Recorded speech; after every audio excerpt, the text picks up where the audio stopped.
pamusoroi vakuru vedare zvatotanga pakaipa kuZimbabwe right now. Pari kubuda nyaya, pari kuitwa kamanhingirikiri nhasi ndo 25 January, election iya yekuzifa iri kuitika, but makwikwi ari papapaka akaipisisa.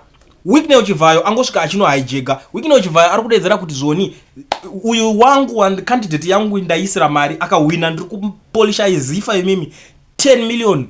Ndapedza munhu wese makanselas acho ese kuti vari kuvhota, ndichakutengerai mota, but asida kuudza type yemota dzipi, asi ndichakutengerai mota. Guys, nachairman wacho anenge ahwina abva atengerwa hombe ye 200,000.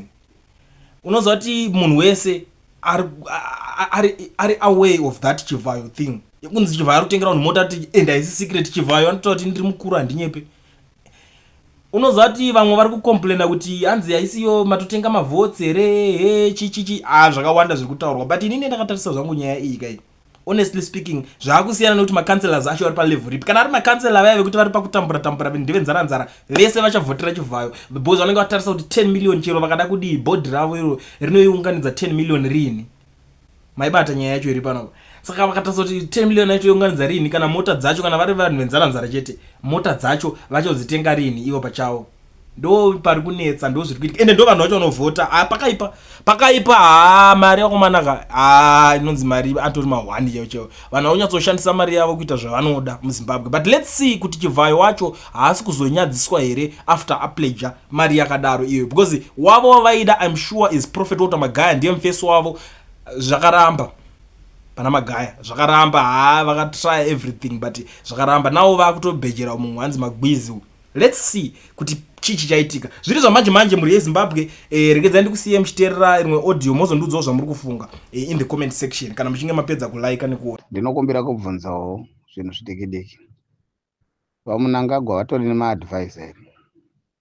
Maadvisor vanokwanisa kuvaadvisawo, kana kuti maadvisor vavo vana vavo nemudzimai wavo, nekuti zvazviri izvi nepazvava zvaingoda kuti vamunangagwa angopeta muramba uchiri munyoro, nokuti muramba ukada kuzoupeta waoma unotyoka. Saka semaonero angu ndeyekuti vamunangagwa ngavapete muramba uchiri munyoro. Zvazvava vana veZimbabwe vatambura, vashungurudzika, vari kungononga svosvi nemuromo pose pavanenge vari. Kuzomukirwa nenyaya iyika, vanoshaya rugare, vanoshaya kana chekuita kumazuva avanorarama. Saka izvozvo zvega zvinongoda kuti vakurumidze kufunga nekukurumidza kuona.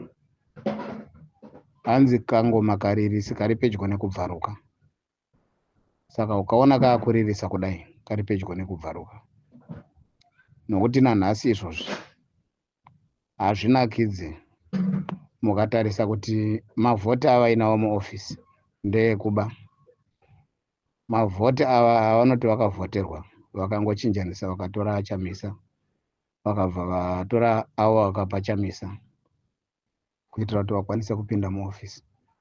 Zvino nhasi tiri kuti nepazvava apa vamunangagwa ngavapete muramba uchiri munyoro, nekuti vakasaupeta apa Zimbabwe inojamuka kamwe chete. Musaone imbwa yakanyarara kunyanya isingahukure, nokuti isingahukure ndiyo inoruma, inohukura hairume. Saka tiri kuti chenjerai, mazuva enyu asara mashoma. Dei manga muri vamwe kuti muremekedzeke, dei mangoita kuritaya. Musasvike 2028, nokuti 2028 kure kwarebesa. Mazuva enyu amuri kurarama imimi acharwadza vana venyu, acharwadza mhuri yenyu, ichatambudzika, nekuti vachafa nekutakwa nematombo, vachatakwa nemabwe sevanhu vanenge vachiona makudo. Hakuna munhu anoona gudo akariti iro, anoti icho.